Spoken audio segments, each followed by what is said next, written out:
Chapter 16, Showmanship. Showmanship, I deeply believe, is a part of all good advertising. The first thing I'd like to do is define what I mean by showmanship.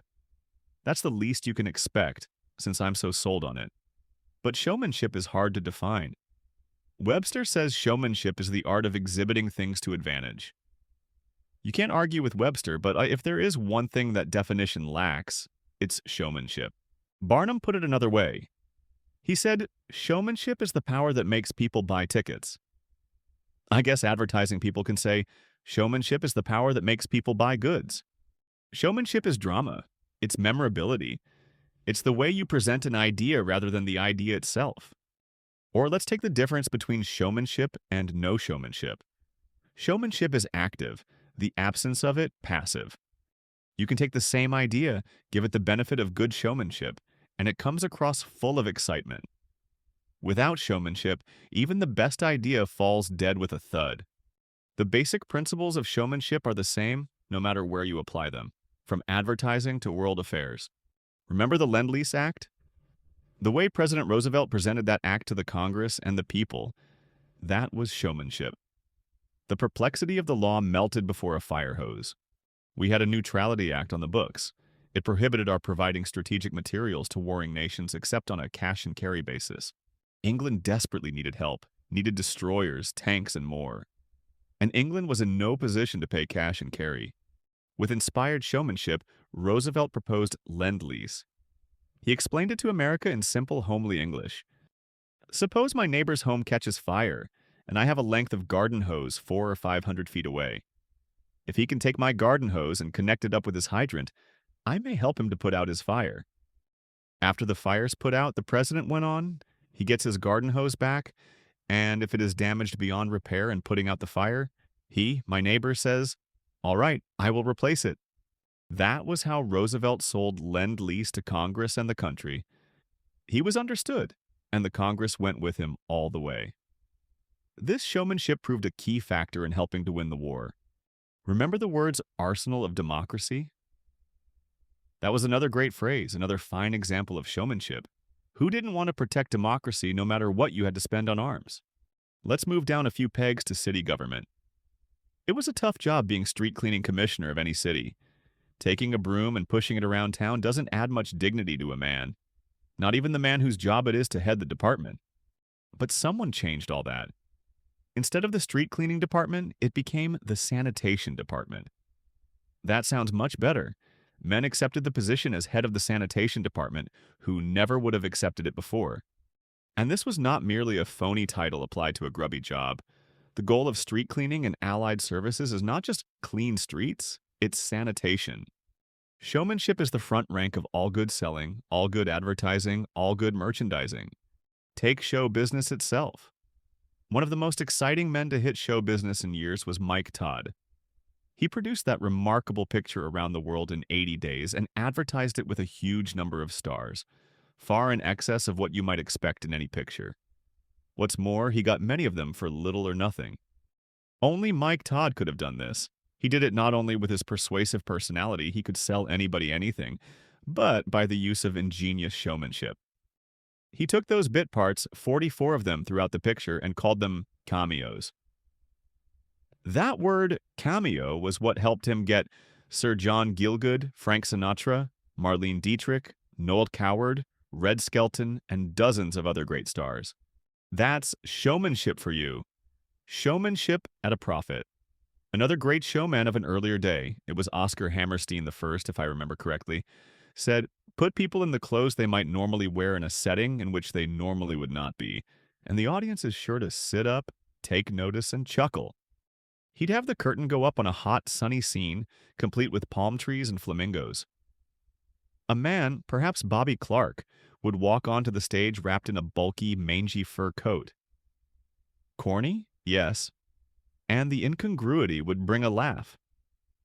The audience knew something funny was going to happen, and they were already half sold. Here's one way we used showmanship for Bulova. We wanted to sell our $39.75 watches, but we decided to run a spread in the Saturday Evening Post featuring a $1,000 watch. The headline said, "Bulova His Excellency, 21 Jewel Movement, $1,000.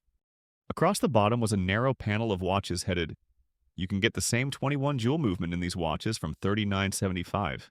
The ad sold plenty of Bulova's regular priced watches, but unexpectedly a few Sybarites with no sales resistance wanted the $1,000 watch. Bulova had to get busy making them. Headlines with showmanship are half the battle. In selling Philip Morris, we had been advertising variations of the just irritating theme for years and doing fine. When we topped them with no cigarette hangover, sales jumped 17%. On the air, Johnny's call for Philip Morris was showmanship. Without it, we might simply have said, "Ask your dealer for Philip Morris." Push-pull. Click-click. For Eversharp injector razors was showmanship. You could say easy to get the blade in and easy to get it out. The chant of the tobacco auctioneer for Lucky Strike was showmanship.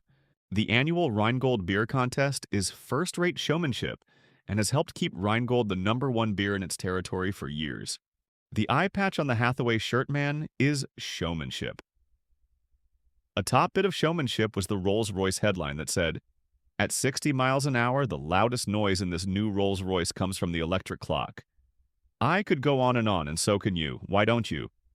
I can't leave the subject of showmanship without a word about the greatest of all showmen. Jumbo lived in London. Even in that city of many distinctions, he stood out. For one thing, he weighed over 6.5 tons. He was taller by 12 inches than any other elephant ever captured. This paragon of nature was spending his days giving rides to boys and girls, the royal children included, around the London Zoo. It was a quiet life for Jumbo and a thrilling moment for the kids. He was a national pet. Barnum's Circus here in America was by far the leader. It had just about everything, from high-wire acts to clowns, all going at once. But Barnum wanted one thing to advertise above all else, one stupendous headliner that would sell his show more than all the other acts combined. He wanted, to quote myself, a plus difference. To him, there was only one such attraction, and it was in London, so off he went to England.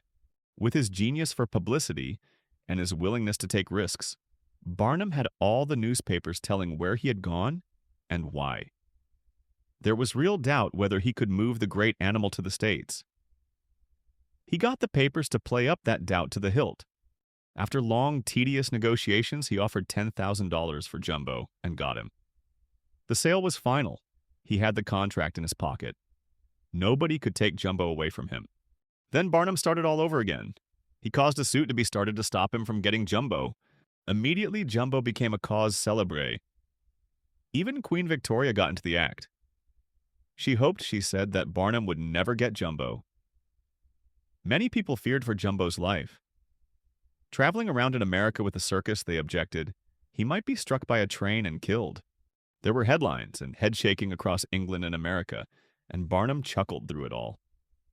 Of course he got Jumbo. He had the animal before igniting the protests. Then he solved the original problem he had created, and again the American newspapers picked up. The news, "Jumbo is here." Jumbo crosses ocean to join Barnum's circus. Now Barnum capitalized on his advertising. Despite all his other acts, he advertised one thing and one thing only, Jumbo. He played him for all he was worth, and he pinpointed even further. He leveled on Jumbo's plus difference. See Jumbo, biggest elephant ever captured by man. 12 inches taller than any other elephant on Earth. A few inches, or to be neater, just a foot. But go through any magazine and see how many admen could still learn from Barnum. There's just a bit more to the story. As the circus moved across the country, a train did come along. The engine did hit Jumbo, and Jumbo died. It was a sad thing for the mammoth beast, and a sad day for America. For Jumbo, you see, was our national pet. There's been talk about whether admen belong in show business. That is pure, unadulterated nonsense. The real adman is a showman. He has an instinct for show business. He has a feeling for what will make people respond. In print, on the stage, on the air, in pictures. When we responded to the I Love Lucy show, we were reacting as individuals and as showmen. The wisest show people, Mike Todd for example, seldom separate the two feelings. Variety is not just a paper that reports show business. It is show business. Abel Green, its distinguished editor, has helped to make it that for over 30 years. Its authority is worldwide. In generic terms, it speaks of show business as though the business were its own. Whether on Cleopatra with all its expensive grandeur or a weekly television show, Variety speaks with an authority that is often final. Let's look at what Variety said about I Love Lucy on October 17, 1951. CBS and Philip Morris fell heir Monday night, 15, to one of the slickest TV entertainment shows. To date, it's costing PM $30,000 a week, exclusive of time, for the half-hour film series, without even enjoying benefits of residual rights, which revert back to the packagers. But on the basis of this week's Preem installment, it should sell lots of cigarettes. Lucy's emergence as refreshing and big-time video is significant from various angles.